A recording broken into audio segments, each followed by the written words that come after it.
Yeah.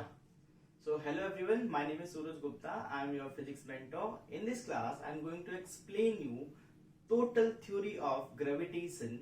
So let me explain you students कि किन बच्चों को ये लेक्चर अटेंड करना है और किसे नहीं करना, because that is the most important part, right? कि पता चला आप लेक्चर देख रहे हो और आपको पता ही नहीं है कि आपके लिए लेक्चर है भी या नहीं भी है.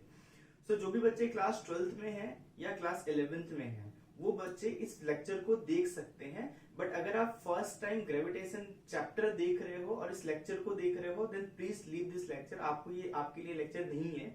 आपको सिर्फ और सिर्फ अगर रिवीजन करना है, अगर आपने एक बार चैप्टर पढ़ा हुआ है कभी gravitation, then you can continue this lecture. बाकी कौन कौन अटेंड कर सकता है? बहुत सारे लोग कर सकते हैं. The students who are preparing for NEET, the students who are preparing for JEE advance, IIT, ये सारे बच्चे इस लेक्चर को कंटिन्यू देख सकते हो. और इस लेक्चर में मैं आपको क्या क्या पढ़ाऊंगा, बहुत सारी चीजें पढ़ाऊंगा. Theory plus derivation plus formula plus tricks and tips. So stay tune with me.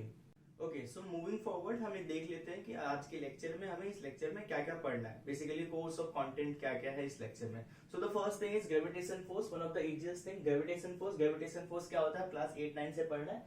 Second देखना है ग्रेविटेशन फील्ड, फिर हमें देखना है gravitational potential energy, gravitational potential. यहाँ पे ग्रेविटेशनल पोटेंशियल भी ऐड कर दे रहा हूं मैं, ग्रेविटेशन पोटेंशियल, राइट. दोनों इंपॉर्टेंट है बट एक ही जो है आपके डेफिनेशन से हम डिराइव कर सकते हैं. वेरिएशन इन ग्रेविटी, हाइट के अकॉर्डिंग ग्रेविटी, हाइट के अकॉर्डिंग वेरिएशन, डेप्थ के अकॉर्डिंग वेरिएशन, रोटेशन के अकॉर्डिंग वेरिएशन. तो ये तीनों चीजें अपन देखेंगे. फिर ऑर्बिटल वेलोसिटी, कि अगर कोई सैटेलाइट जो है किसी हम लेट्स सपोज कि अर्थ के अराउंड वो रोटेट कर रहा है तो उसकी वेलोसिटी कितनी है, उसकी एनर्जी कितनी है. ठीक है, सैटेलाइट वेलोसिटी नहीं, it should be satellite motion, है ना. ये सैटेलाइट मोशन में अपन टाइम पीरियड वगैरह और ऑर्बिटल वेलोसिटी, एनर्जी, वो सारी चीजें सैटेलाइट में ही आ जाएगी. फिर एस्केप वेलोसिटी, है ना. बहुत ही क्यूरियस, मतलब आप लोग को बहुत ऐसा लगेगा कि बहुत ही क्यूरियोसिटी वाला टॉपिक है कि अगर मैं इस मार्कर को इतनी स्पीड दे दूं सो दैट कि ये वापस कभी अर्थ पे आए ही ना, है ना. देखो मैंने इसको ऊपर किया, नीचे आया, ऊपर किया, नीचे आया, ऊपर किया, नीचे आया. ठीक है, अब मैं इसको इतना तेज से फेंक दूं कि ये कभी भी वापस ही ना आए, ये कभी भी रिटर्न ही ना हो. ठीक है, तो उस वेलोसिटी को क्या कहते हैं? Escape velocity. फिर हमें पढ़ना है कैप्लर्स के तीनों लॉ. ठीक है, चलो लेट्स स्टार्ट. चलो सो स्टूडेंट्स, स्टार्ट करने से पहले ग्रेविटेशन फोर्स हमें स्टार्ट करना है. उससे पहले मैं आई विल रिक्वेस्ट यू कि अगर आप लोगों ने चैनल को अब तक सब्सक्राइब नहीं किया है तो प्लीज सब्सक्राइब द चैनल. अपने फ्रेंड्स को, जो भी आपके फ्रेंड्स जो है क्लास 11-12 में है, 8 to 12 सेक्शन में है, then you can share the link, है ना. इस वीडियो का लिंक शेयर करो, है ना. अगर उन that will definitely helpful to them. ठीक है, इस चैनल का लिंक शेयर करो, that will again helpful for them. और अगर आपको लगता है कि हाँ एक्चुअली में इस चैनल के through I am actually spreading some positivity, then please share with your friends. ठीक है, एंड लाइक करो, कमेंट करो, वो सारी चीजें आपको पता है और करनी है सभी को. ठीक है, तभी ये मेरे हार्डवर्क का वर्थ होगा. चलो अब हम फटाफट स्टार्ट कर लेते हैं कि भाई ग्रेविटेशन फोर्स क्या होता है. ठीक है, देखो ग्रेविटेशन फोर्स, मेरे हाथ में दो मार्कर है. अब ये दो मार्कर है सर, इन दोनों मार्कर का कुछ ना कुछ मास होगा. तो दुनिया में या पूरे यूनिवर्स में ऐसा कोई भी ऑब्जेक्ट जिसका मास होता है, उन दोनों मासेस के बीच एक फोर्स लगता है जिसका नेचर कैसा होता है, जिसका नेचर कैसा होता है सर, जिसका नेचर होता है सर अट्रैक्टिव. तो एक तो ये चीज पता चली कि सर ग्रेविटेशन फोर्स का नेचर कभी भी रिपल्सिव नहीं हो सकता, that should be always attractive. ठीक है, फिर सर ये इन दोनों के बीच, फिर मैंने एक और चीज बताया कि सर यूनिवर्स में आप इसको कहीं भी रख दो, हमेशा फोर्स अप्लाई होगा, है ना. हमेशा ग्रेविटेशन फोर्स लगेगा अगर उनका कुछ ना कुछ मास है तो. ठीक है, that is something told by Newton. ठीक है, फिर ग्रेविटेशन फोर्स बात करते हैं कि सर ये डिपेंड किस पे करता है. तो सर ये मासेस पे डिपेंड करता है कि सर ये फर्स्ट मार्कर का मास 1 है, m1 है, सेकंड मार्कर का मास m2 है, और सर लेट्स सपोज इनके बीच का डिस्टेंस r है. तो सर इसका फॉर्मूला आप लोगों ने सीखा हुआ है. सर फॉर्मूला होता है g m1 m2 अपॉन में r स्क्वायर, राइट. ये हमने सीखा हुआ है. ठीक है, अब इसमें क्या आप लोगों को ध्यान रखना है कि sir F is inversely proportional to r square, F is directly proportional to product of two masses. ठीक है, और क्या ध्यान रखना है सर? सर जो g की वैल्यू होती है वो कितनी होती है सर? उसकी वैल्यू होती है 6.67 into 10 की पावर -11. क्या आप इसकी यूनिट लिख सकते हो? बिल्कुल लिख सकते हैं सर. फोर्स की यूनिट होती है न्यूटन, सर आर स्क्वायर की होती है metre square, sir m1 m2 की होती है kg-2, है ना. ठीक है, सो हमें क्या क्या ध्यान रखना है? फोर्स का फॉर्मूला, g की वैल्यू. ठीक है, ये तो मैंने बेसिक चीजें बता दी. अब मैं आपको बता देता हूँ, इस लेक्चर को अटेंड करने से आपको एक चीज बहुत अच्छे से क्लैरिटी आएगी. मैं आपको बताऊंगा कैसे क्वेश्चन बन सकते हैं. अब अगर मैं बोलूं कि सर इस पे कितने अच्छे अच्छे क्वेश्चन बन सकते हैं, तो मेजरली 2-3 टाइप के क्वेश्चन बनते हैं। पहला टाइप ये है कि सर अगर मैं M1 में चेंज कर रहा हूं तो फिर फोर्स वैल्यू चेंज होगी, राइट। M2 में चेंज कर रहा हूं तो फोर्स वैल्यू चेंज होगी।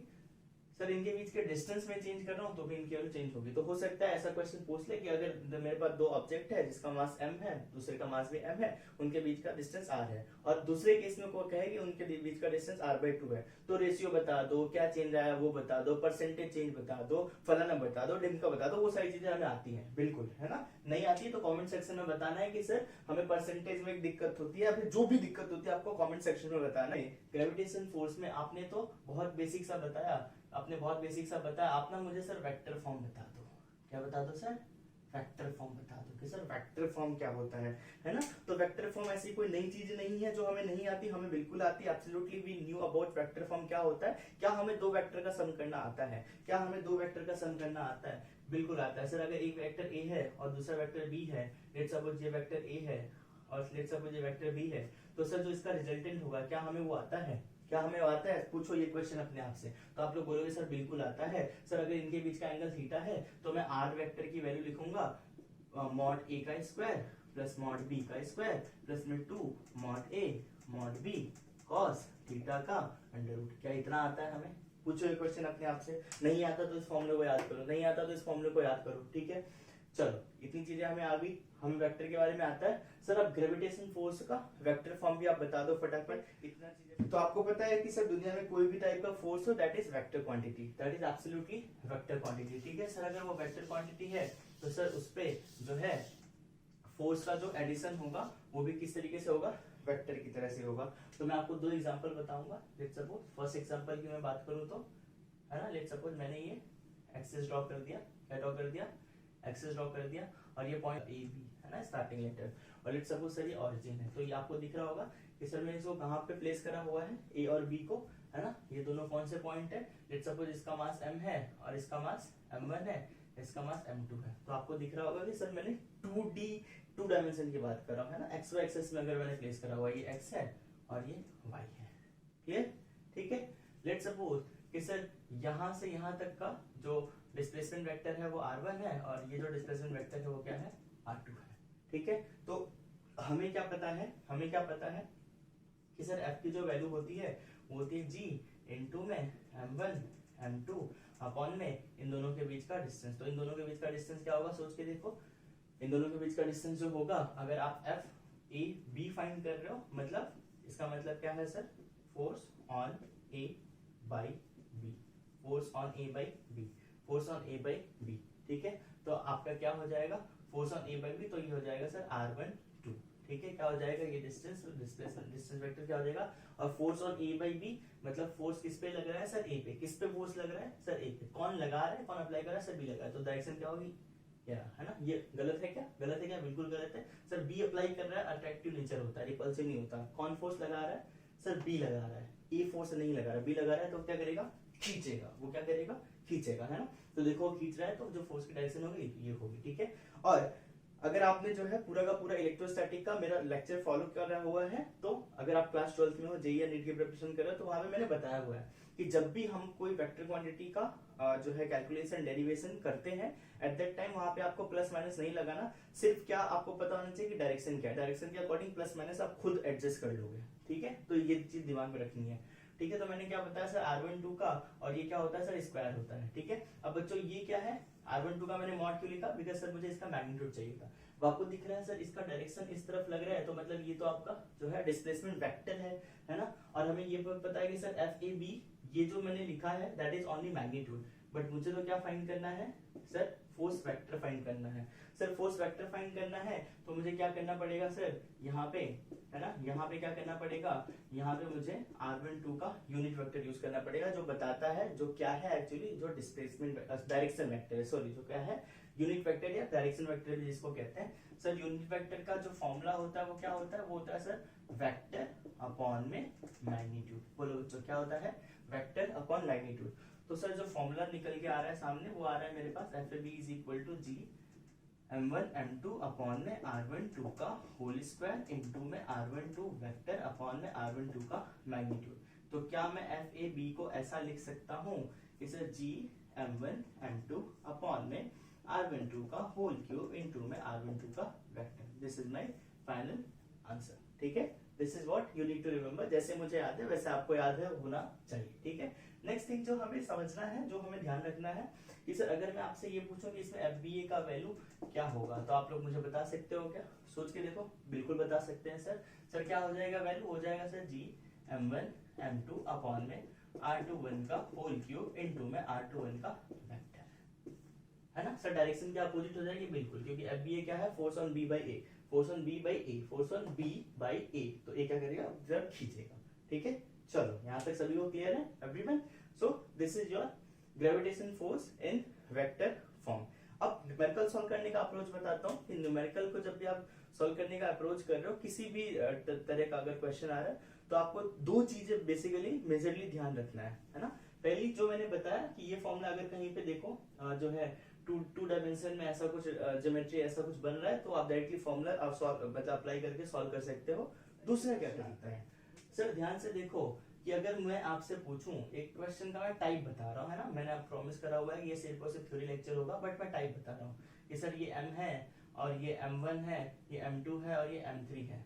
ठीक है, और सर लेट्स सपोज इसके सेंटर पे कैपिटल M रखा है और ये इक्विलेटरल ट्रायंगल है ना। तो यहाँ पे मैंने आपको क्या बताया? पहला आपको मैग्नीट्यूड फाइंड करना आना चाहिए। मैग्नीट्यूड क्या होता है फोर्स का? That is G m1 m2 upon r square.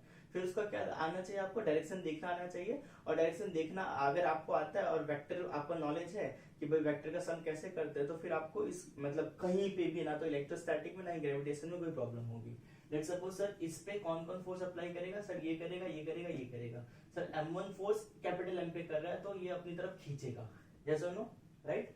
Sir M2 force इस पे अप्लाई कर रहा है तो अपनी तरफ खींचेगा, है ना, डायरेक्शन बता रहा हूँ, ये डायरेक्शन है फोर्स की। सर M3 इस पे, क्योंकि आपको मैग्नीट्यूड पता है, M3 इस पे तो अपनी तरफ खींचेगा। ठीक है, अब ध्यान से देखो इन दोनों का जो रिजल्टेंट होगा वो ये होगा, और जो फाइनल आंसर आएगा that should B this one minus में दिस वन, राइट। और जो भी अगर माइनस में आंसर माइनस में आएगा तो डायरेक्शन इधर होगा, और प्लस में आएगा तो डायरेक्शन इधर होगा। क्लियर? सो ये दो तीन तरीके के क्वेश्चन आते हैं जो बहुत सिंपल है, और वो आपको आता भी होगा, नहीं भी आता है तो आई एम श्योर कि इतना करने के बाद आपको ऐसे क्वेश्चन में कोई प्रॉब्लम नहीं होगा। सो नेक्स्ट जो टॉपिक है that is something gravitational field. ठीक है, अब थोड़ा सा मैं ना आप लोग को थोड़ा सा इमेजिन कराता हूँ कुछ चीजें, है ना, क्योंकि ये जो लेक्चर होगा इसमें आप चीजों को कई चीजें काफी फील कर पाओगे, रिलेटेबल होगा। ठीक है, लेट्स सपोज अगर ये मेरा मैग्नेट है, ये क्या है? मैग्नेट है, और सर ये जो ना जो ये आयरन का कुछ भी है, आयरन का है। ठीक है, अगर मैं इसके पास ले आ रहा हूं तो क्या करेगा सर? इसको अट्रैक्ट कर लेगा। ये क्या करेगा? इसको अट्रैक्ट कर लेगा और ये चिपक जाएगा। ठीक है, बट अब अगर मैंने इसको यहाँ रखा तो क्या अट्रैक्ट कर पाएगा?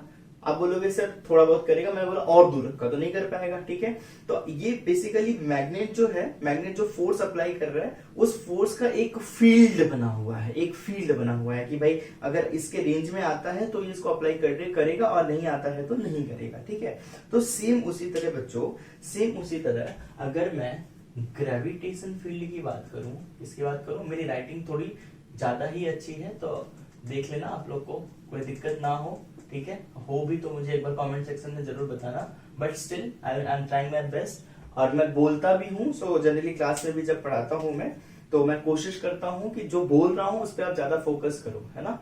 ठीक है, ग्रेविटेशन फील्ड की बात कर रहा था मैं। ठीक है, लेट्स सपोज कि अगर मेरे पास एक ऑब्जेक्ट है, ये क्या है? ऑब्जेक्ट है। ठीक है, अब बच्चों इस ऑब्जेक्ट का मास m है, तो इसका एक फील्ड रीजन होगा, जिस रीजन में अगर कोई दूसरा मास आ रहा है तो इसके बीच जो है फोर्स अप्लाई होगा, अदरवाइज के इन दोनों के बीच फोर्स लगने वाला नहीं है, इन दोनों के बीच फोर्स लगने वाला नहीं है। ठीक है, अगर ये रीजन में है तो फोर्स अप्लाई होगा, और नहीं है तो नहीं होगा। और इसी रीजन को अपन क्या बोलते हैं? ग्रेविटेशन फील्ड बोलते हैं, which can be represent as G. किससे हम अपन रिप्रेजेंट करते हैं सर? जी से करते हैं। ठीक है, चलो सर फॉर्मूला फिर तो सब सिंपल सा हो जाएगा। अगर मैं आपसे एक क्वेश्चन पूछूं कि जब भी मुझे ग्रेविटेशन फोर्स फाइंड करना होता है तो मुझे मिनिमम कितने मासेस की रिक्वायरमेंट होती है, तो आप लोग सोचो थोड़ा सा, स्क्रीन पॉज करके सोचो। सर 2 मासेस की रिक्वायरमेंट होती है। कितने मासेस की रिक्वायरमेंट होती है? 2 मासेस की, क्योंकि फॉर्मूला होता है F is equal to G m1 m2 upon r square.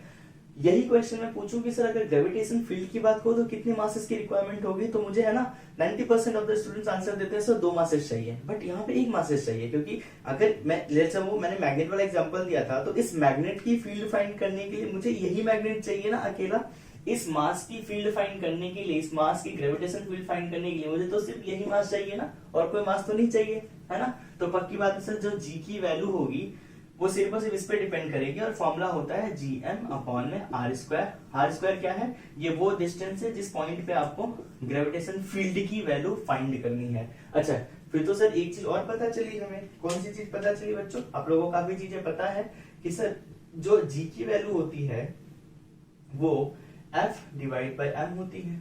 मैंने बोला बिल्कुल होती है, कोई दिक्कत नहीं है। तो sir f is equal to mg होता है। सर ये तो सुना सुना लग रहा है सर ये तो देखा देखा लग रहा है ना, ये तो सर हमने पढ़ा हुआ है सर, ये हमने एनएलएम में बहुत बार पढ़ा हुआ है ना। क्या इसी को अपन फोर्स ऑफ ग्रेविटी कहते हैं, क्या इसी को f is equal to mg, देखो f is equal to mg क्या है, आपका फोर्स ऑफ ग्रेविटी है, ठीक है। जहां पे g कांस्टेंट हो जाता है, m के अकॉर्डिंग जो फोर्स की वैल्यू होती है वो चेंज होती है अर्थ के डिफरेंट डिफरेंट लोकेशंस पे, ठीक है ना।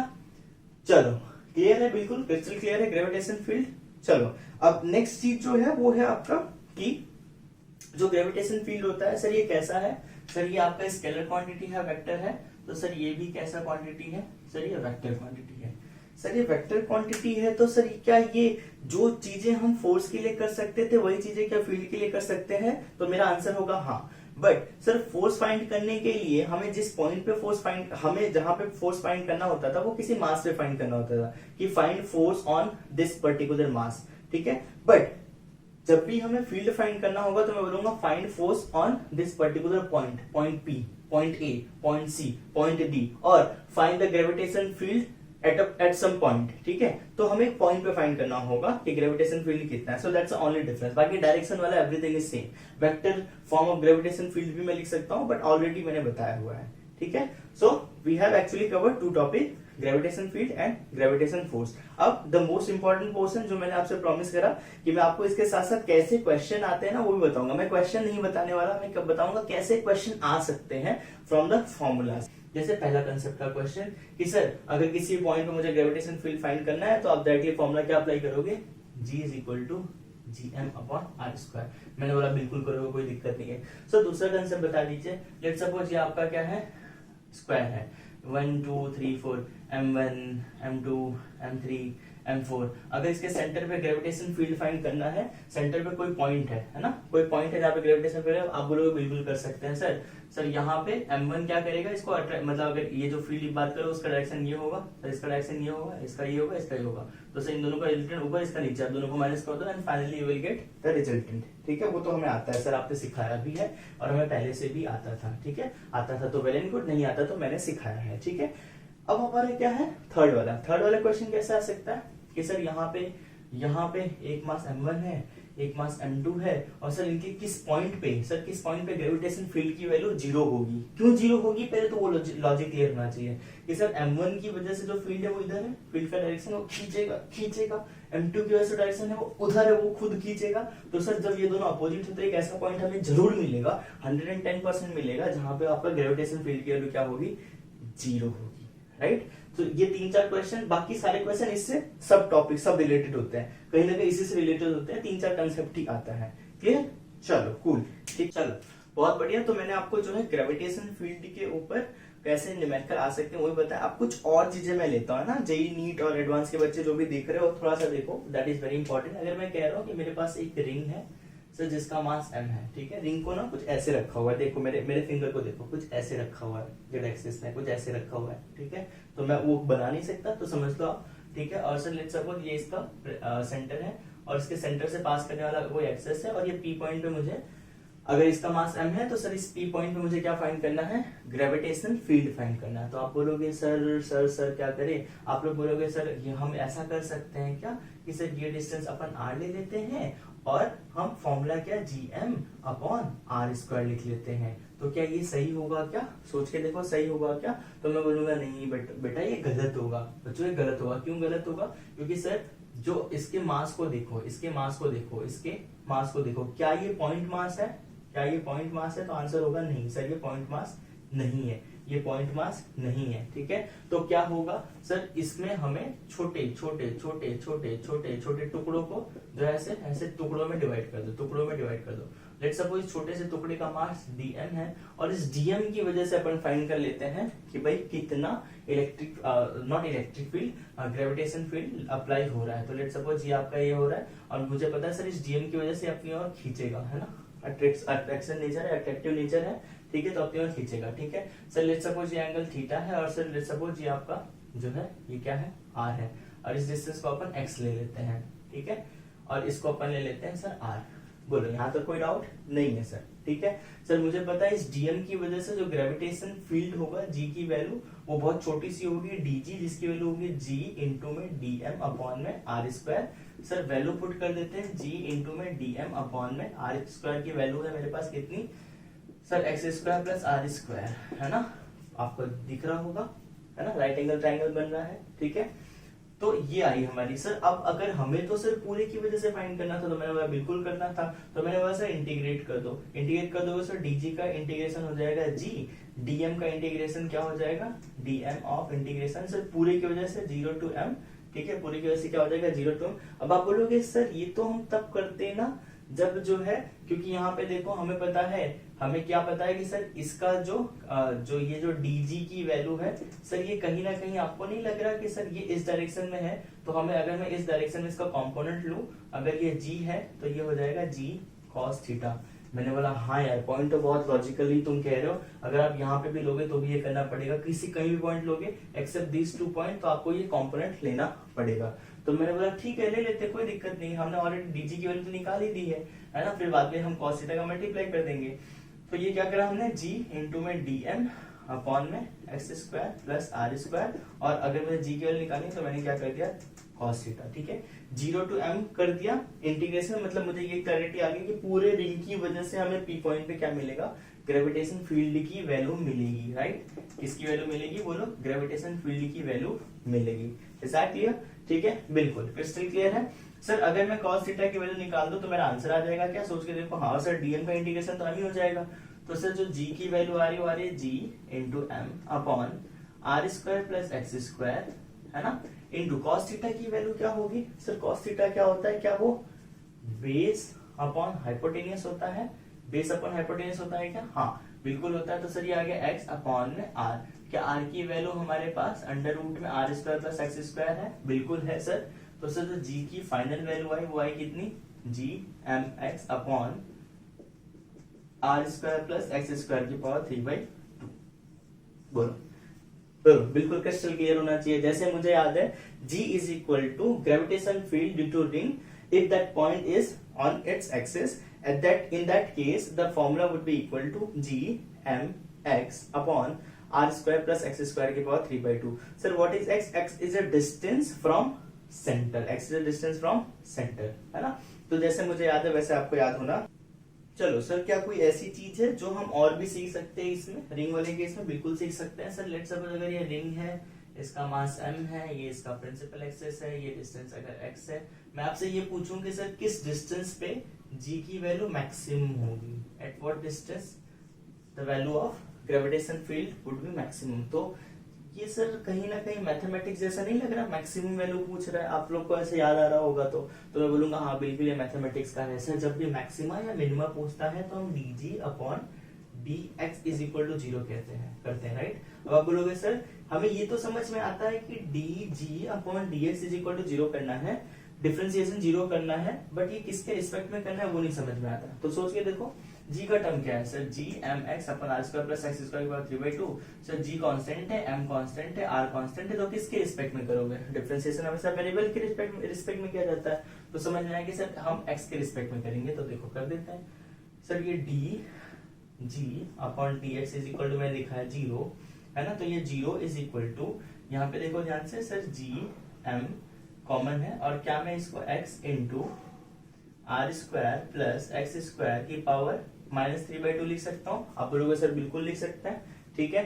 तो ध्यान से देखो सर ये gm तो निकल गया, अब इसका डिफरेंशिएट कर देते हैं x के रिस्पेक्ट में, तो क्या होता है, प्रोडक्ट रूल अप्लाई करो सर, x का डिफरेंशिएशन 1 और ये आया R square plus X square की पावर -3/2। फिर उसके बाद क्या करना है सर, प्लस करना है, सर फिर उसके बाद x को एज इट इज छोड़ो sir, R square plus X square की पावर, और यहाँ पे -3/2 भी आएगा, तो -3/2 इंटू एक्स, ठीक है। और ये क्या आ गया सर, -3/2 -1 इंटू में क्या आ गया सर, इंटू में आ गया 2x, अंदर क्या आ गया, आर स्क्वायर कॉन्स्टेंट है, आर स्क्वायर का 0 और एक्स स्क्वायर का कितना आ गया sir, that is your 2x, ठीक है। अब कुछ करना नहीं, अब देखना है हमें क्या क्या कॉमन है सर, 2 ने 2 को मार दिया, ये आ रहा है sir R square plus X square की पावर -3/2, है ना। अब ध्यान से देखो, इस -3/2 को अपन कुछ लिख सकते हैं क्या, इस -3/2 को -5/2, है ना, -5/2 इंटू में R square plus X square की पावर 1 लिख सकते हैं क्या, सोच के देखो। आप बोलोगे बिल्कुल लिख सकते हैं, कैसे लिख सकते हैं सर, -5/2 प्लस 1 क्या हो जाएगा, सोचो जरा सा, क्या ये -3/2 होगा, बिल्कुल होगा। तो बस मैंने इसको -3/2 का एज इट इज ऐसा लिख दिया, क्यों लिखा, बिकॉज सर यहाँ पे हमारे पास जो है ये माइनस में क्या है, 3x² x into X, R square plus X square की पावर -3/2 -1 दैट इज योर -5/2, ठीक है, इज इक्वल टू क्या है, 0। सर -5/2 पूरा एज इट इज, -5/2 पूरा एज इट इज उड़ गया, तो क्या बचा सर, ये बचा sir R square plus X square minus में 3x², है ना। तो क्या बचा सर, आर स्क्वायर माइनस में X square minus 3x² that is become -2x²। तो सर जो x की वैल्यू आ रही है मेरे पास, that is something 2x² is equal to R square, और सर x की वैल्यू आ रही है that is r/√2 plus minus, because under root लिया है, ठीक है। तो आपका x की वैल्यू जब r/√2 होता है, इन दैट केस जो आपका g की वैल्यू होती है वो मैक्सिमा होती है, चाहे वो राइट हैंड साइड हो चाहे वो लेफ्ट हैंड साइड हो, बिकॉज प्लस माइनस दोनों है। तो this is something what again you need to remember, x की वैल्यू कहाँ पे मैक्सिमम मिनिमम हो सकती है, g की वैल्यू किस पॉइंट पे, तो सर r/√2 पे, अगर हमें याद हो तो बहुत बढ़िया है, ठीक है। चलो cool students, next topic is gravitational potential energy and potential, ठीक है। अब बच्चों इस टॉपिक में हमें थोड़ा सा मैं आपको कंसेप्ट याद दिला देता हूँ, ठीक है, कि आपने क्या पढ़ा हुआ था। तो मैं आपको सिंपल सा जो आप एक्चुअली जो जिस तरीके से gravitational potential energy and gravitational potential को डिफाइन करा गया है वो मैं आपको याद दिला देता हूँ। Let me draw a 2 column so that आपको एक तरफ मैं ग्रेविटेशनल पोटेंशियल एनर्जी एक्सप्लेन कर सकूं and another side I can explain gravitational potential to you, ठीक है। So the first thing gravitational potential energy, तो कैसे डिफाइन करा गया, ठीक है। लेट्स सपोज अगर यहाँ पे कोई आपका अर्थ है जिसका मास कैपिटल M है, ठीक है, और एक और मास है जो इन्फिनाइट पे प्लेस्ड है, कहाँ पे प्लेस्ड है, इन्फिनाइट पे। इस M मास के ऑब्जेक्ट को इस अर्थ के ग्रेविटेशन फील्ड के रीजन में लाने के लिए, इस ग्रेविटेशन फील्ड में के रीजन में लाने के लिए जो वर्क डन करना पड़ता है that is known as gravitation potential energy, ठीक है। तो सर आप बोलोगे सर वर्क डन फाइंड करेंगे, मतलब सर F एक्सटर्नल इनटू में dr करके इंटीग्रेट करके हम इसका इजीली आंसर ला सकते हैं, ठीक है। इसको सॉल्व करने के बाद, है ना, मैं पूरा डेरिवेशन नहीं कर रहा, एज आई सेड कि जो है इसमें आपको सिर्फ और सिर्फ रिवीजन करना है, ठीक है। तो जो वर्क डन की वैल्यू आएगी वो आती है हमारे पास कितनी बच्चा, वो आ जाएगी G/m, अगर मैं कह रहा हूं इनटू में 1/r1 माइनस में 1/r2, और यहाँ पे माइनस आता है, माइनस साइन, ठीक है, राइट। अब आप बोलोगे सर r1 और r2 क्या है, तो सर जो r1 है वो आपका कौन सा पोजीशन है, वो आपका वो पोजीशन है जहाँ पे लाना है, और r2 कौन सा पोजीशन है जहाँ से वो आ रहा है, ठीक है। तो सोच के देखो सर, इस केस में, इन दिस केस r2 की वैल्यू कितनी है, टेंड्स टू इनफिनिट है, तो जो वर्क डन की वैल्यू आई, या फिर जिसको मैं डेल्टा यू भी बोलूंगा, ग्रेविटेशनल पोटेंशियल एनर्जी, वो आ रही है माइनस में G capital M into M into sir ये अगर r है, ये डिस्टेंस अगर r है, r2 की वैल्यू इनफिनिट है, तो ये आ गया ओनली r, तो डेल्टा यू की वैल्यू कितनी आ गई, माइनस में G m1 m2 upon r, that is something have been defined as gravitational potential energy, ठीक है। बिल्कुल क्रिस्टल क्लियर होना चाहिए कैसे डिफाइन करा गया सर, इनफिनिट पे रखे किसी ऑब्जेक्ट को ग्रेविटेशन फील्ड के रीजन में लाने के लिए जो वर्क डन करना पड़ता है, जो काम करना पड़ता है, जो कार्य करना पड़ता है, that is known as gravitational potential energy, ठीक है। कुछ चीजें ध्यान रखते हैं, मैं आपको यही बताते चल रहा हूँ हर टॉपिक में कि सर यू इनफिनिट की वैल्यू कितनी होती है, 0, है ना। यू इनफिनिट की वैल्यू कितनी होती है सर, 0। इनफिनिट पे जो पोटेंशियल एनर्जी होता है उसको अपन कितना लेते हैं, क्या लेते हैं, 0, ठीक है। सर अब बात कर देते हैं ग्रेविटेशनल पोटेंशियल क्या होता है, ग्रेविटेशनल पोटेंशियल क्या होता है। तो बच्चों ग्रेविटेशनल पोटेंशियल बहुत सीधी सी और सिंपल सी चीज है कि जो आपने ये डिफाइन करा यहाँ पे सिर्फ और सिर्फ क्या कर दो सर, ये जो m की वैल्यू आपने m ली थी ना, इसको ले लो 1 kg, इसको ले लो क्या यूनिट मास। तो सोच के देखो सर, जैसे आपने यूनिट मास लिया ना तो फॉर्मूला सेम है, अभी भी वर्क डन है, बट ये वर्क डन जब आपने यूनिट मास लिया तो ये वर्क डन पोटेंशियल एनर्जी नहीं बनेगा। वर्क डन मैं अभी भी लिख रहा हूँ माइनस में G capital M into small m into 1/r1 minus 1/r2। Sir अब क्या हो रहा है सर, m की वैल्यू हो गई इंटू 1, तो ये बन गया आपका पोटेंशियल V, है ना, ये u से डिपेंड करते हैं, पोटेंशियल को v से डिपेंड करते हैं पता है हमें, माइनस में g इंटू 1/r1 की वैल्यू सर r है, 1/∞ की वैल्यू सर 0 होता है, तो v की वैल्यू आ गई माइनस में जी एम अपॉन आर, क्या आ गई माइनस में जी एम अपॉन आर, है ना। अगेन ठीक है, मैं आपको दो चीजें रिमाइंड करा देता हूँ। If we want to find the value of gravitational force और gravitational potential energy, then we need minimum two masses. ध्यान से सुनो, ग्रेविटेशनल फोर्स का formula G_m1 m2 upon r square, gravitational potential energy का formula G_m1 m2 upon r, तो हमें minimum दो masses चाहिए। दूसरा sentence, if you want to find the value of gravitational potential और gravitational field, in that case we need minimum one mass. Another thing would be needed is your point, कि जिस point पे हमें क्या find करना है, field या potential. Is that clear? ठीक है,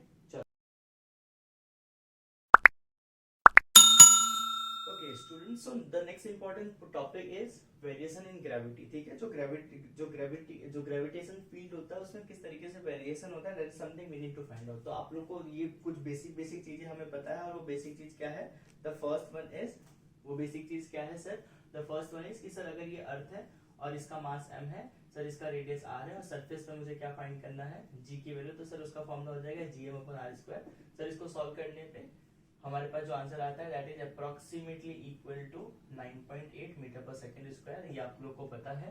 ठीक है, अब हम क्या, what we really need to understand is variation in gravity. तो जनरली अगर मैं आपको अर्थ का शेप कुछ देखूं, तो सर इसको हम पोल कहते हैं और इसको इक्वेटर कहते हैं। सर इसको पोल कहते हैं और इसको इक्वेटर कहते हैं, राइट। तो सर जब हम इक्वेटर से पोल की तरफ मूव करते हैं, ध्यान से समझना मेरी बात को, सर जब हम इक्वेटर से पोल की तरफ मूव करते हैं, इन दैट केस जो रेडियस की वैल्यू होती है, अगर ये r1 है और ये r2 है, वो डिक्रीज होती है। क्या होती है बच्चों? डिक्रीज होती है, डिक्रीजेस, राइट। ठीक है, तो सर इसका मतलब r2 is less than r1 है, तो पक्की बात है sir G2 is greater than हो जाएगा G1, राइट। क्यों? क्योंकि सर यहाँ पे ध्यान से देखो, फॉर्मूला क्या होता है, G is inversely proportional to r square, right. ठीक है, तो r की वैल्यू जिसकी कम होगी उसकी ज्यादा होगी। सर किसके लिए कम होती है? पोल के लिए। तो यहाँ पे मैं Gp is greater than G, पोल पे जो ग्रेविटेशन फील्ड होता है और जो इक्वेटर पे होता है उनमें डिफरेंस होता है। ठीक है, अब सर इन दोनों में जो रेडियस का डिफरेंस आता है वो 21 किलोमीटर, अराउंड 21 to 25 किलोमीटर का डिफरेंस आता है। तो इसको थोड़ा सा दिमाग में रखना है कि सर पोल पे जो ग्रेविटेशन फील्ड की वैल्यू होती है वो 9.8 मीटर पर सेकेंड स्क्वायर होती है। तो क्वेश्चन ये सर इक्वेटर पे कितना होता है, इक्वेटर पे अपन डिस्कस करेंगे रोटेशन, जब वो उसको रोटेशन की वजह से जो चेंजेस आएगा वहां से हमें और क्लैरिटी आएगी कि इक्वेटर पे एग्जैक्ट कितना होता है। ठीक है, नाउ अब हम हाइट और डेप्थ वाला भी डिस्कस कर देते हैं, and then we will move towards the equator वाला, सॉरी रोटेशन वाला, राइट। लेट्स सपोज सर अगर मैं बात करूं कि सर अगर मैं बिल्कुल यहाँ पे सरफेस पे हूँ, तो सरफेस पे जो मेरी g की वैल्यू है सर वो है, अगर इसका मास m है, रेडियस r है, तो g की वैल्यू है Gm/r²। सर इसमें तो कोई दिक्कत ही नहीं है ना। सर अगर मैं h हाइट पे ऊपर जा रहा हूँ, कहाँ जा रहा हूँ बच्चों? h हाइट पे ऊपर जा रहा हूँ। सर अगर मैं h हाइट पे ऊपर जा रहा हूँ तो जो h की वैल्यू होनी चाहिए वो होनी चाहिए Gm/r प्लस h का होल स्क्वायर, मतलब बिल्कुल होनी चाहिए। क्यों नहीं होनी चाहिए? 100% होनी चाहिए। सर इन दोनों में रिलेशन निकाल सकते हैं क्या? मैंने बोला बिल्कुल निकाल सकते हैं। तो GH अपॉन में G कर दिया मैंने, तो ये रिलेशन आ गया मेरे पास। ध्यान से देखो, GH अपॉन G करा मैंने, तो ये आ गया r² अपॉन में r प्लस h का होल स्क्वायर। ठीक है, अब GH की वैल्यू आपको फाइंड करनी है, तो वो आ गया G into r² upon r plus h का होल स्क्वायर। ठीक है, ये पहला तरीका। ठीक है, थोड़ा सा और आगे इसको सॉल्व करते हैं। तो GH की वैल्यू आई हमारे पास G, यहाँ से मैंने r² कॉमन लिया, तो ये आ गया मेरे पास 1 upon 1 plus h upon r का होल स्क्वायर। आपने बोला बिल्कुल सही है सर, मैंने बोला इसको ऊपर ला दो, तो GH की वैल्यू आई G into 1 plus h upon r का पावर -2। ठीक है, अब ध्यान से देखना, जो इम्पोर्टेंट चीज है आपको क्वेश्चन सॉल्व करने में काम आएगी वो पहला ये आएगा कि जब भी आप क्वेश्चन सॉल्व कर रहे हो और मतलब h की वैल्यू थोड़ा सा ज्यादा है, h की वैल्यू थोड़ा सा ज्यादा है, मतलब कितना ज्यादा है सर वो भी आप बता दो। तो आपको पता है सर r की वैल्यू होती है 6400 किलोमीटर। अब इसका 5%, अगर इसका 5% से ज्यादा है, 5% से ज्यादा है तो आप डायरेक्टली ये फॉर्मूला अप्लाई कर दो, ठीक है। और सर आप ये भी तो बता दो अगर 5% से कम है तो कौन सा फॉर्मूला अप्लाई करेंगे, है ना। तो 5% से कम है तो आपको ये करना पड़ेगा GH की वैल्यू, यहाँ से बाइनोमियल थ्योरम से इसको सॉल्व करेंगे, अप्रोक्सीमेट वैल्यू है ये, तो ये आएगा 1 माइनस में 2h upon r, that is something you need to remember, ठीक है। तो वो आएगा कितना, g into 1 minus 2h upon r, this is something you need to remember. Sir 5% से कम हो तो ये फॉर्मूला, सर 5% से ज्यादा हो तो ये फॉर्मूला। Is that clear? बिल्कुल क्रिस्टल क्लियर है। चलो बहुत बढ़िया। Okay, so variation in gravity में अब अगर मैं थोड़ा सा डेप्थ वाले की बात कर लूं कि सर अगर हम लेट्स सपोज ये मेरा क्या है सर, ये मेरा अर्थ है और अगर मैं d जितने डेप्थ से नीचे जा रहा हूँ, क्या कर रहा हूँ, d जितने डेप्थ से नीचे जा रहा हूँ, ठीक है। तो सर हमें पता है कि जो हमारा अर्थ है उसका रेडियस है r, उसका मास है m। सर अगर मैं सरफेस पे होता तो g की वैल्यू होती gm अपॉन में r स्क्वायर, राइट। अब अगर पता है कि सर अगर मैं अर्थ को स्फीयर की तरह काउंट कर रहा हूँ, विच इज अप्रोक्सीमेटली स्फीयर है, थोड़ा सा जो शेप का इधर उधर है, बाकी स्फीयर है, ठीक है। अगर वो अप्रोक्सीमेटली मैं उसको स्फीयर की तरह काउंट कर रहा हूँ तो मुझे पता है सर अगर कोई स्फीयर है और उसके अंदर मैं इनसाइड ग्रेविटेशनल फील्ड की बात कर रहा हूँ तो सर उसका फॉर्मूला तो हमने अभी सीखा, क्या होता है sir, gm into r upon में r क्यूब, यस और नो। सर वो डायरेक्टली प्रोपोर्शनल टू होता है ना, जब सेंटर से वो सरफेस की तरफ जाता है, ये हमने सीखा हुआ है। तो सर फिर तो कोई दिक्कत ही नहीं है। सर यहाँ पे जो जी डी की वैल्यू हो जाएगी, सर यहाँ से यहाँ का कितना डिस्टेंस है सोच के देखो, सर यहाँ से यहाँ का डिस्टेंस है r माइनस डी, तो बस वैल्यू पुट कर दो। तो सर आ गया g इंटू आर की वैल्यू है r माइनस डी अपॉन में r क्यूब। सर दोनों का रेशियो ले लेते हैं, जी डी अपॉन में g। तो सर ये आ गया सर, ये आ गया हमारे पास कितना, जी डी, ये दिस अपॉन दिस, तो जीएम जीएम कैंसिल हो गया, तो ये आ गया r माइनस डी अपॉन में r माइनस डी अपॉन में r क्यूब, है ना, दिस अपॉन दिस जीएम, और ये हो गया इनटू r स्क्वायर। तो सर r स्क्वायर ने r को कट कर दिया, तो सर जी डी की जो वैल्यू है वो है g इंटू में r minus D upon r, और सर जो जी डी की वैल्यू आई वो आ रही है g into 1 minus D upon r। This is the most important formula. Sir इसमें भी ऐसा कुछ है क्या, वो 5% वाला अप्रोक्सीमेट जो आपने बताया था तो नहीं है ना, इसमें ये आपका एग्जैक्ट फॉर्मूला है, कोई अप्रोक्सीमेशन नहीं है। हमने आपने देखा, हमने बिल्कुल शानदार तरीके से डिराइव करा है, ठीक है। So this formula you need to use. Height के लिए h हाइट से ऊपर जा रहा है, अगर 5% से लेस है तो g dash is equal h is equal to g into 1 minus 2h upon r। और सर अगर आपका 5% से ज्यादा है तो जो फॉर्मूला है वो डायरेक्टली अप्लाई कर सकते हो, h स्क्वायर r स्क्वायर वाला, h प्लस r का होल स्क्वायर वाला, ठीक है। और सर d डेप्थ से नीचे जा रहा है तो फॉर्मूला क्या करोगे, G D is equal to G into 1 minus D upon r, simple, ठीक है। अब बच्चों ध्यान से देखो, थोड़ा सा वेरिएशन ग्रेविटी में हमारा थर्ड आया and the most important, that is जिसमें हर एक बच्चे को ऑलमोस्ट 90% बच्चों को डाउट्स होता है कि सर रोटेशन में समझ में नहीं आ रहा है, रोटेशन में कैसे हो रहा है, क्या हो रहा है। तो देखो आज ना आपको बिल्कुल बिल्कुल क्रिस्टल क्लियर हो जाएगा, और इस बात को मेरा नोट कर लो कि अब just 5 minute, after 5 minutes your realise this. Let's suppose ये अर्थ है और सर ये अर्थ जो है अपने एक्सिस पे ओमेगा से रोटेट कर रहा है। कैसे रोटेट कर रहा है सर, ओमेगा जितने एंगुलर वेलोसिटी से ये क्या कर रहा है, रोटेट कर रहा है, ठीक है, राइट। अब ध्यान से देखो, तो लॉजिकली सोचो कि लेट्स सपोज मैंने कोई पॉइंट लिया, लेट्स सपोज ये मैंने कोई पॉइंट लिया, या फिर मैंने अपने आप को, मैं खुद गया और मैं इस पॉइंट पे खड़ा हो गया, मैं सर सूरज यहाँ पे खड़ा हो गया, ठीक है। सूरज से सन से कंफ्यूज मत होना, लेट्स सपोज कोई और नाम ले लेते हैं, लेट्स सपोज शुक्ला, ठीक है। शुक्ला जी जो है यहाँ पे क्या हो गए, जाके खड़े हो गए, ठीक है, शुक्ला जी ये खड़े हो गए, ठीक है।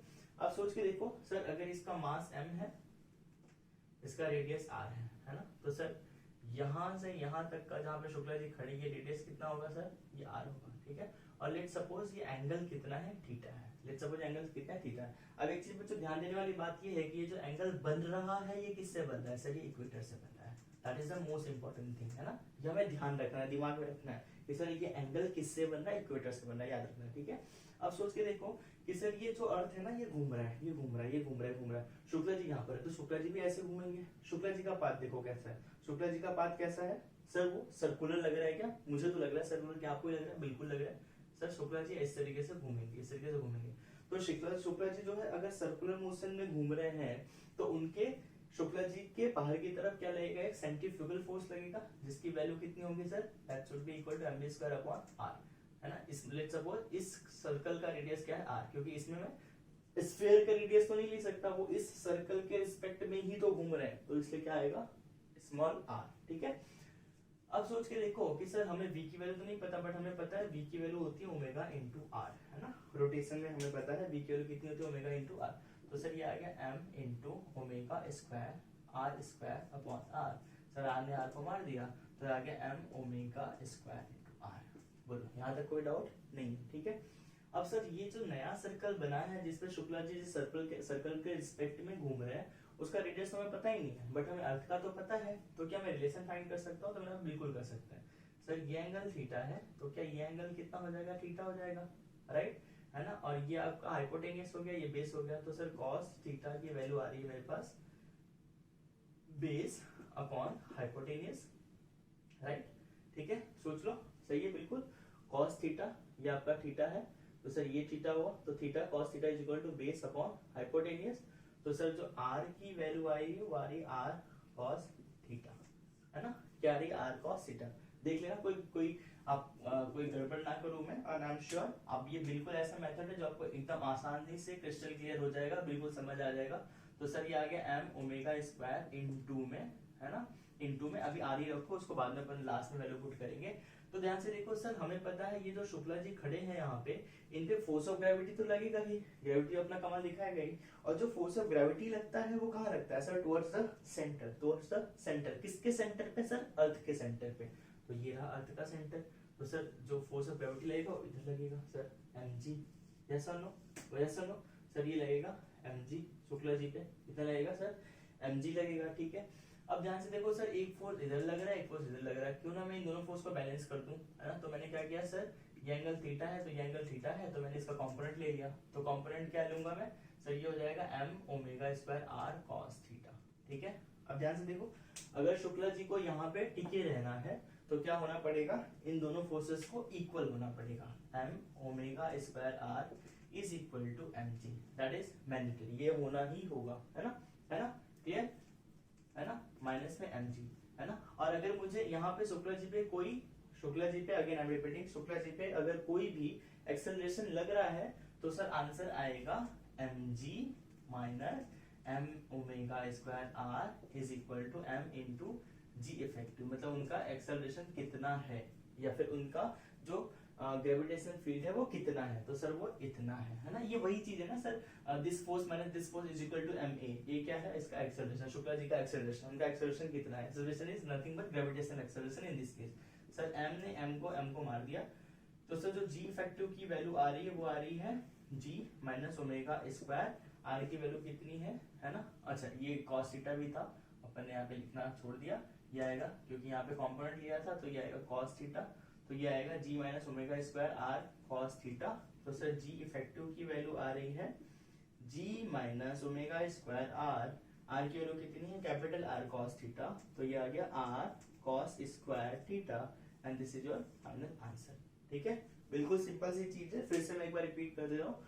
शुक्ला जी को यहाँ पे खड़ा था, शुक्ला जी के ऊपर एक फोर्स ऑफ ग्रेविटी सेंटर की तरफ लगा, और इस तरफ लग रहा था उनको क्या, इस जिस सर्कल के रिस्पेक्ट में घूम रहे हैं उसका सेंट्रीफ्यूगल फोर्स, ठीक है। उस सेंट्रीफ्यूगल फोर्स का मैंने जो है कंपोनेंट लिया, क्यों लिया, क्योंकि सर मुझे ये इक्वेटर से एंगल पता था, थीटा था, तो ये आ गया m v square upon r या फिर m omega square r cos theta, फिर r और कैपिटल R में रिलेशन निकाला, वैल्यू पुट करा, और मुझे क्या मिला, g इफेक्टिव की वैल्यू। तो तीनों, चाहे डेप्थ हो, चाहे हाइट हो, चाहे रोटेशन हो, बिल्कुल हमें क्रिस्टल क्लियर होना चाहिए। और इसके क्वेश्चन अगर आप गलत करके आ रहे हो जेई के, नीट के एग्जाम में, एडवांस के एग्जाम में, तो आप you are actually committing a crime, ठीक है। मतलब सिंपल से सिंपल क्वेश्चन आता है इसका, कुछ भी ऐसा नहीं है कि इसमें नहीं आता, ठीक है, मतलब बहुत ही सिंपल।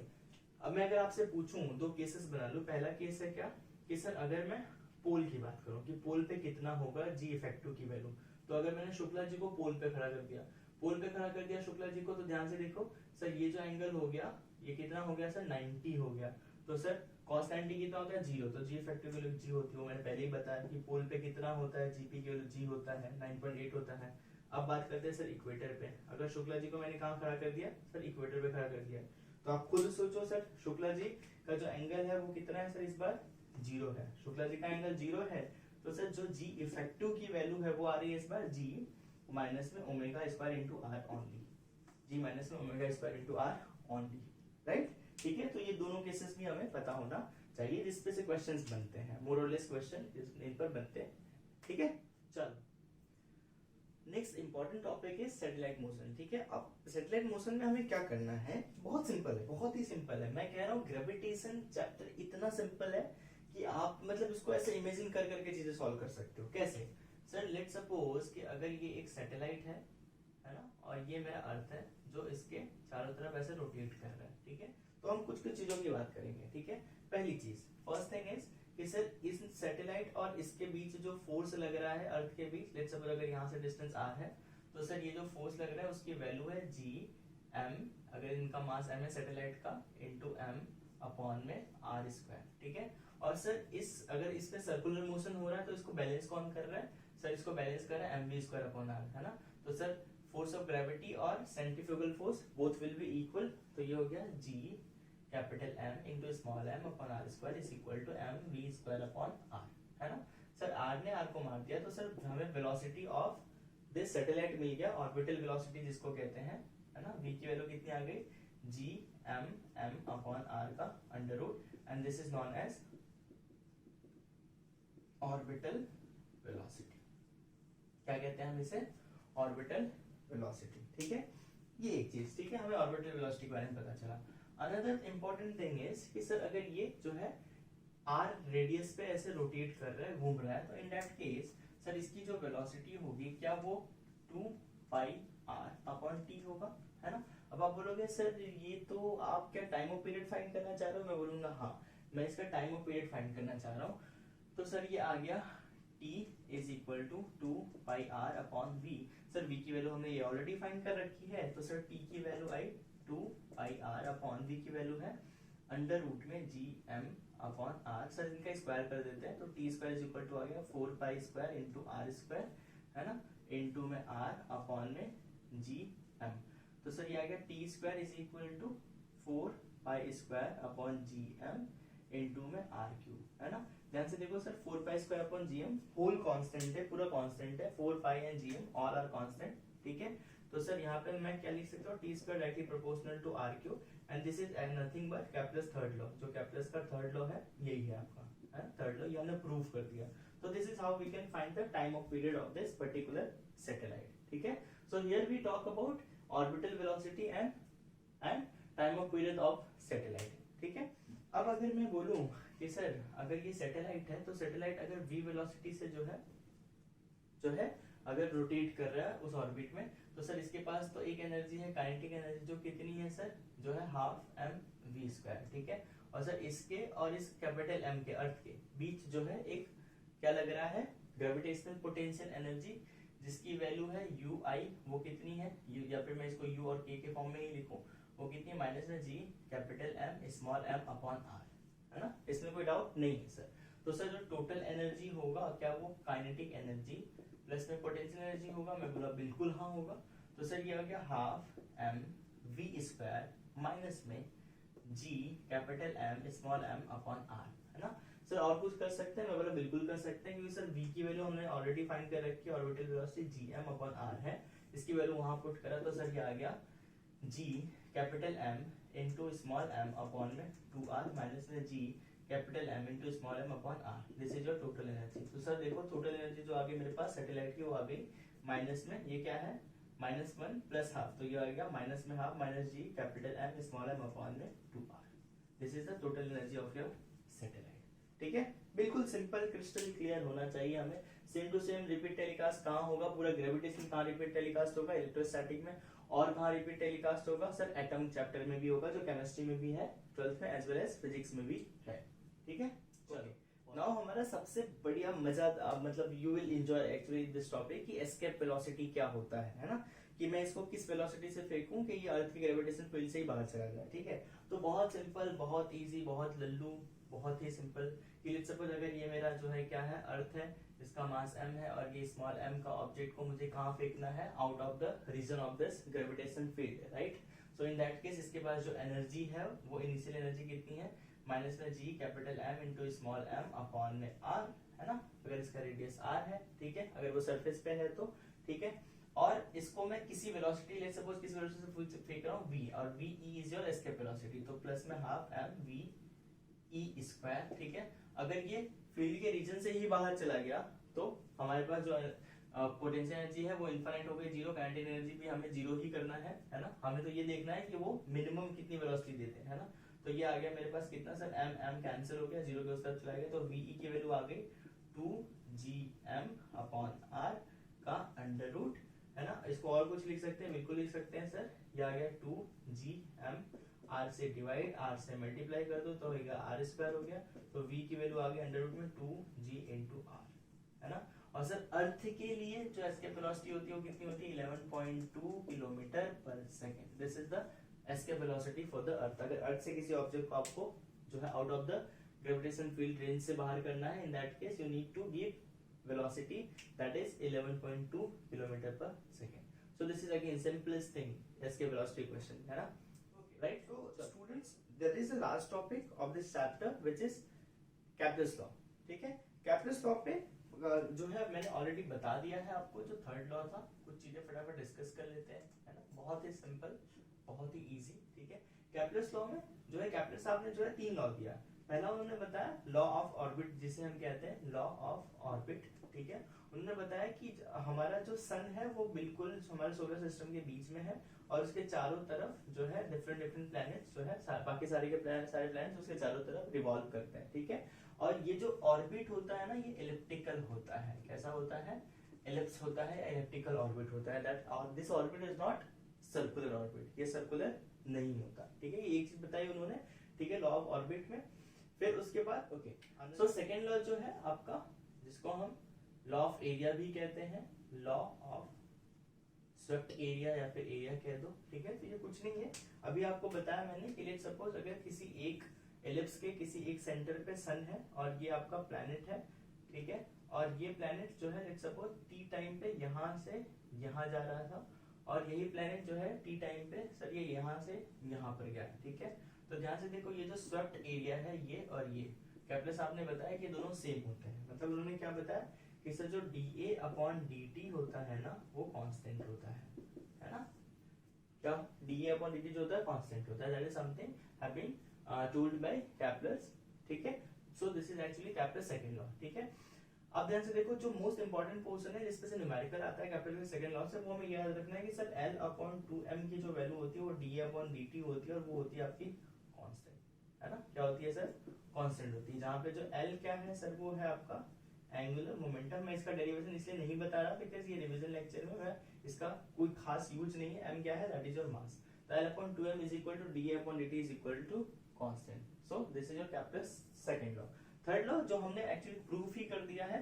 थर्ड लॉ क्या बताया कि सर जो t अगर टाइम ऑफ पीरियड है किसी भी सैटेलाइट का या किसी भी प्लेनेट का, तो वो डायरेक्टली प्रोपोर्शनल टू होता है AQ, राइट। जहाँ पे t square is equal to AQ और यहाँ पे कांस्टेंट आता है। कांस्टेंट की वैल्यू हमें पता है sir 4 pi square upon gm, वो हमने डिराइव किया है already. So this is your Kepler third law. Mostly question first third से मोस्ट ऑफ द क्वेश्चन पूछे जाते हैं और सेकंड से कई बार मतलब बहुत रेयर क्वेश्चन आता है, but mostly questions come from Kepler's third law, ठीक है, राइट, ठीक है ना।